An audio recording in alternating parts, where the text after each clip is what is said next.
आज के इस कार्यक्रम में उपस्थित उत्तर प्रदेश राज्य आपदा प्राधिकरण से जुड़े हुए अन्य सभी कार्मिकगण, उत्तर प्रदेश शासन से जुड़े हुए हमारे सभी अधिकारीगण, उपस्थित बहनों और भाइयों, मैं सबसे पहले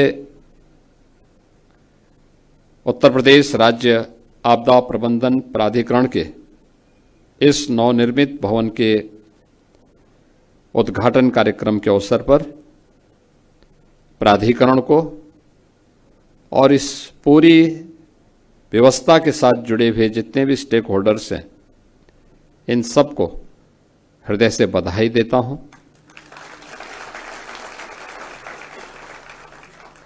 एक लंबे अंतराल के बाद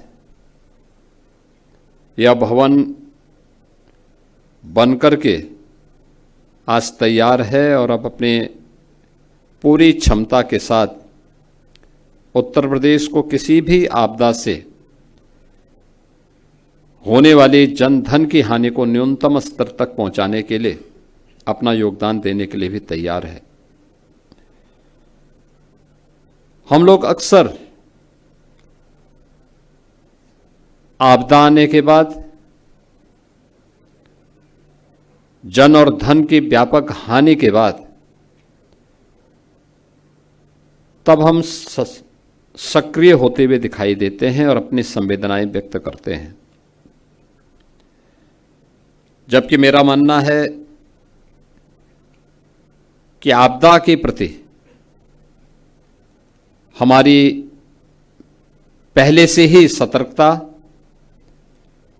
पहले से ही तैयारी और पहले से ही जागरूकता इस जन और धन की हानि को न्यूनतम स्तर तक ला सकती है।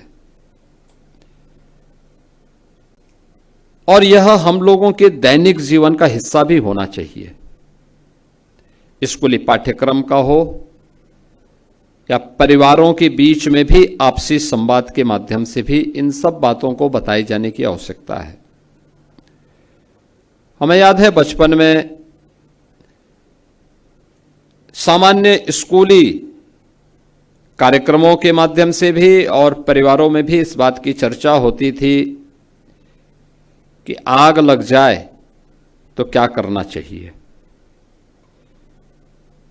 अर्थक्वेक आ जाए उस समय क्या सावधानी बरतनी चाहिए, नदी में बाढ़ का पानी है उस समय क्या सावधानी बरतनी चाहिए। ये सामान्य यानी एक जो घटनाएं हैं, इन घटनाओं में हमारा असामान्य आचरण नुकसान पहुंचाता है, लेकिन जब हम थोड़ी भी उसके प्रति अवेयरनेस पैदा करते हैं, लोगों को बताते हैं, उसके बारे में जानकारी रखने के बारे में उनकी दिनचर्या का हिस्सा इसको बना दें, तो होने वाली बड़ी बड़ी जनधन हानि को रोका जा सकता है, उसको नियंत्रित किया जा सकता है। लेकिन अक्सर होता है कि हम लोग ये मान के चलते हैं कि घटनाएं तो एक सामान्य प्रक्रिया का हिस्सा है और उसके नजरअंदाज करने का हमारा जो प्रयास होता है, जो एक प्रवृत्ति होती है। दूसरा, हमें मान के चलते हैं जब कोई व्यक्ति, क्योंकि मैं पिछले 3 वर्षों से लगातार, जब लेफ्टिनेंट जनरल शाही जी भी यहां पे थे तब भी मैं कहता था कि हमें ट्रेनिंग पे ध्यान देनी चाहिए। और इस बार हम लोग अभी 45,000 होमगार्ड भर्ती की प्रक्रिया को पूरा कर रहे हैं और मैंने अनिवार्य किया है कि आपदा मित्र जिनको हमने ट्रेनिंग दी है उनको हम प्रायोरिटी देंगे होमगार्ड में भर्ती होने के लिए। लेकिन साथ साथ ये भी अनिवार्य है कि जो होमगार्ड के स्वयंसेवक हैं उनको अनिवार्य रूप से हम लोग आपदा मित्र की ट्रेनिंग भी दें। फर्स्ट रिस्पॉन्डर कौन है, इनकी मॉक ड्रिल के बारे में हमारी क्या तैयारियां हैं, और इसको लेकर के अगर हम उन्हें फैसिलिटी उपलब्ध करा रहे हैं आज अच्छा मानदेय उनको दे रहे हैं, कैशलेस की 5 लाख रुपए प्रतिवर्ष उन्हें स्वास्थ्य की सुविधा भी उपलब्ध करवा रहे हैं। घटना दुर्घटना होने पर किसी होमगार्ड के स्वयंसेवक को हम लोग लगभग 35 से 40 लाख रुपए की सहायता उसके परिवार के सदस्यों को भी उपलब्ध करवाते हैं, और मुख्यमंत्री राहत कोष से 5 लाख रुपए की सहायता अतिरिक्त हम उन्हें उपलब्ध करवाते हैं। यानी इतनी बड़ी राशि इसलिए उपलब्ध करवाते हैं जिससे वह अपनी सेवा का बेहतर उपयोग समाज के लिए कर सकें और समाज को उसके माध्यम से राहत उपलब्ध करवा सकें। फैसिलिटी का मतलब ये नहीं होता है कि हम उसको इतनी फैसिलिटी दे दें कि वह वही उस पर बोझा बन जाए या सिस्टम ही उसको बोझा मानने लग जाए। तो न हम उस पर बोझा बनने दें और न सिस्टम को उसे अपने ऊपर बोझा बनने देना चाहिए। इसके लिए आवश्यक है अवेयरनेस के कार्यक्रम हमारे ऐसे चलने चाहिए जिससे एक सामान्य व्यक्ति को भी अगर कहीं कोई आपदा आती है तो उस आपदा में हम उसको राहत उपलब्ध करवा सकें। और इस दिशा से जो प्रक्रिया प्रारंभ हुई प्रदेश के अंदर, मेरा मानना है एक अच्छी शुरुआत है। हमेशा आपदा नहीं आएगी, लेकिन जब आपदा ना आए, शांति के समय में हम लोगों को स्वयं की ट्रेनिंग पर भी ध्यान देना होगा, लेकिन साथ साथ स्कूल कॉलेजेस में जाकर के अगर हम इसके बारे में भी कुछ लोगों को बता सकें, छात्रों को बता सकें, वहाँ के शिक्षकों को बता सकें। किसी रविवार के दिन जनपद स्तर पर प्रधानाचार्यों के सम्मेलन के माध्यम से भी उनको हम बता करके उन्हें इससे किसी भी आपदा से जुड़े हुए क्या क्या सावधानियां हैं, इन सावधानियों के बारे में अवगत करा सकें, तो मुझे लगता है कि देश की बहुत बड़ी सेवा ये हो सकती है। आपदाएं कई प्रकार की होंगी। एक प्रकार की प्राकृतिक आपदा वह है, बाढ़ है,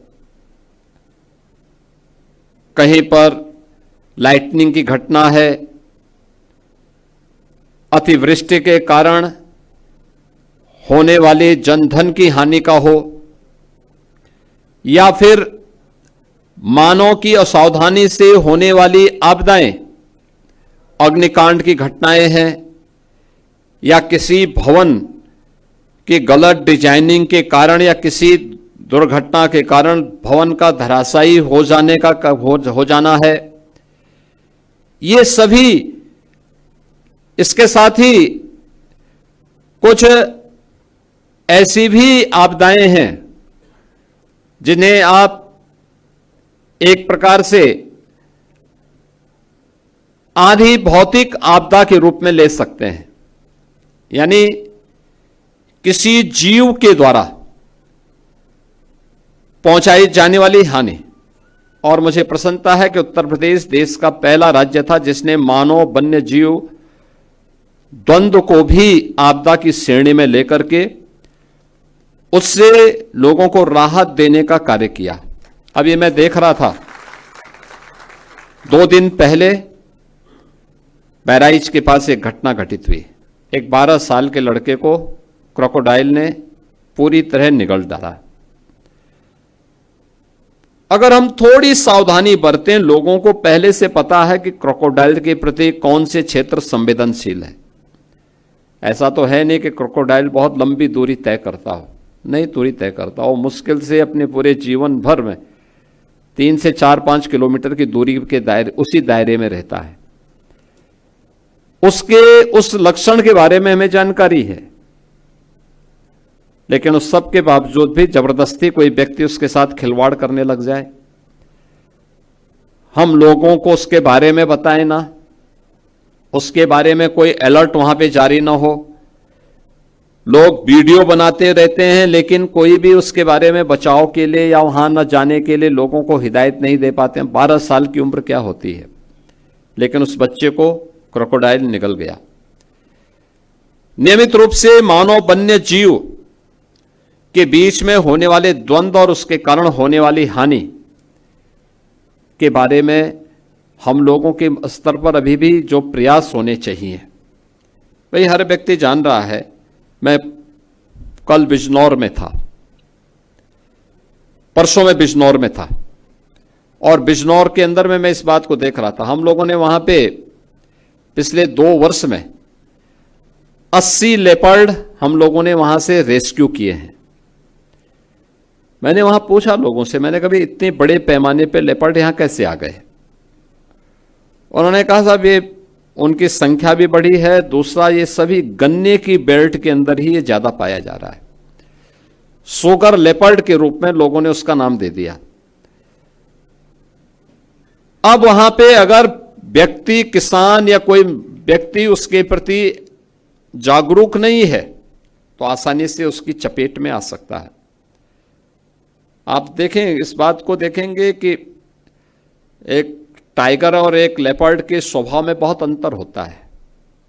टाइगर अचानक हमला नहीं करता, लेकिन लेपर्ड धूर्ततापूर्वक पीछे से हमला करता है, और जब भी उसको अवसर मिलता है वह छोड़ता नहीं किसी को।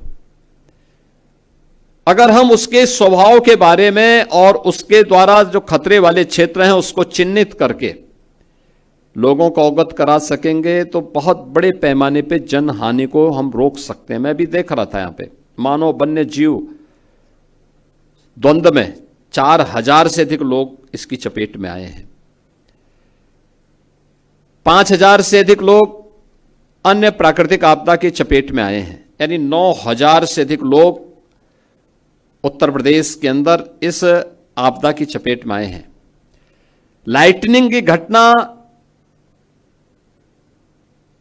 इतनी कठिन नहीं है कि उसके कारण लोगों की जान बचाई ना जा सकती हो, बचाई जा सकती है। लेकिन हम कम से कम आज के समय में टेक्नोलॉजी है, और टेक्नोलॉजी का बेहतर उपयोग करके हम लोग कम से कम 1.5-2 घंटे पहले भी उस सिस्टम को विकसित कर सकें कि कौन सा ऐसा एरिया है जहां पे लाइटनिंग की घटना होने वाली, आकाशीय बिजली गिरने वाली है, और वहां पर लोगों को इसके बारे में बता दें कि वे एक पक्की छत के नीचे चले जाएं, खुले आसमान के नीचे वे स्वयं भी न रहें, अपने पशुओं को न रखें, पेड़ों के नीचे भी न रहें। यानी सामान्य सी घटना है। आज टेक्नोलॉजी है, लेकिन आज से 40 वर्ष पहले टेक्नोलॉजी नहीं थी। तब भी हम लोगों को बताया जाता था कि अगर कहीं पे बादल नजदीक हो और उस समय यह लगता हो कि आपस में घने बादल हैं और एक विशेष कलर के बादल वहां पे लगे हुए हैं, उन स्थितियों में सावधानी बरतने की आवश्यकता है। सावधानी क्या बरतनी है उसके बारे में बताया जाता। खुले आसमान के नीचे नहीं रहना है, कोई लोहे या किसी धातु से जुड़ी हुई सामान को लेके नहीं चलना है, पेड़ों के नीचे भी खड़ा नहीं होना है। क्या करना है? पक्के भवन के नीचे उस दौरान शरण ले लेनी है। लेकिन हम लोगों ने इस दौरान नहीं बताया। मैं देख रहा था अभी पिछले दिनों एक ही दिन में यूपी के अंदर 111 लोगों की मौत हुई थी, एक ही दिन में। और अचानक मैं देख रहा था, सुबह लखनऊ में भी मौसम बहुत अच्छा था, लेकिन अचानक 2 बजे के बाद मौसम बदलता गया।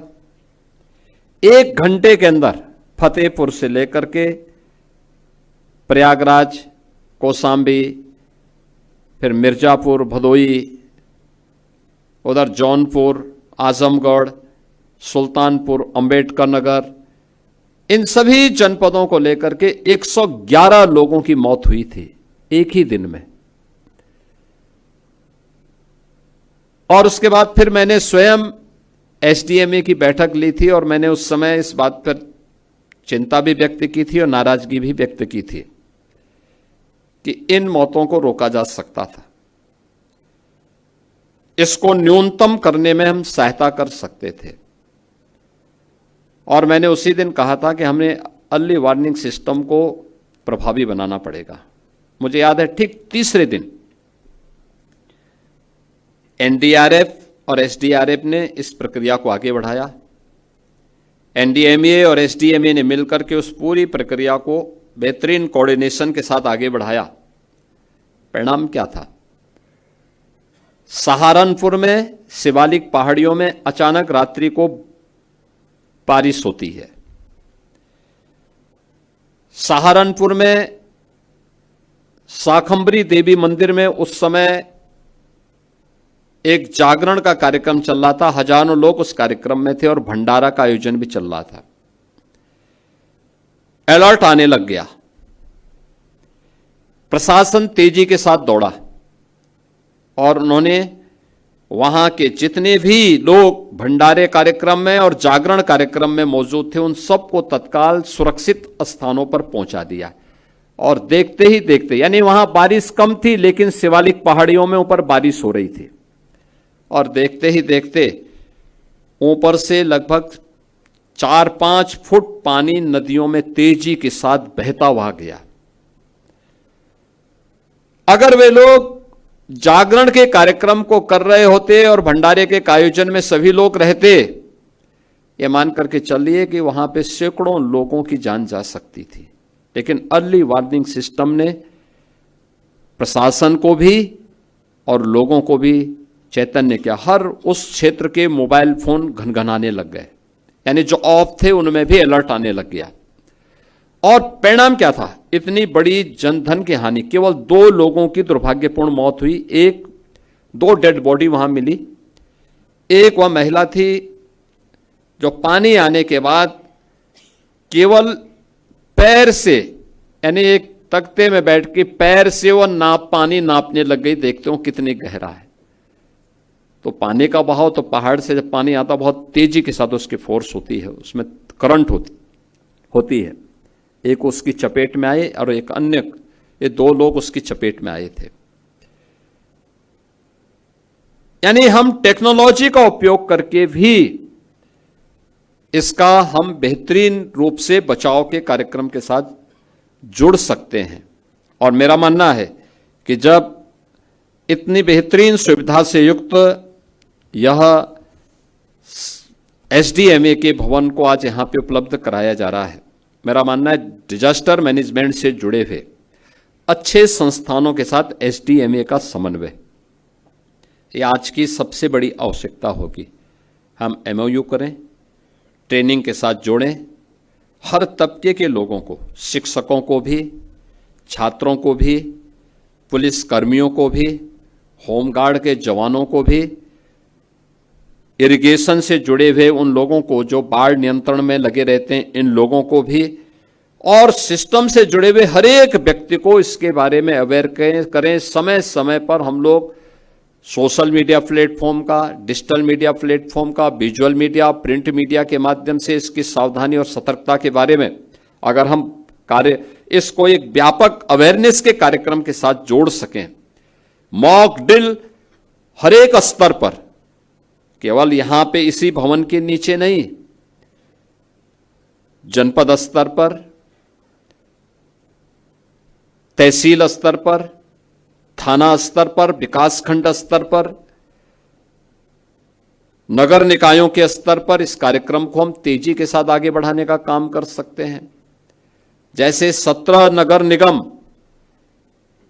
एसडीएमए के एक उपकेंद्र के रूप में अपने कार्यक्रम को, इस किसी भी प्रकार के डिजास्टर से निपटने के लिए अपने कार्यक्रम को आगे बढ़ाएंगे। हमारा प्रयास होना चाहिए कि अब हम इसको और नीचे लेकर के जाएं।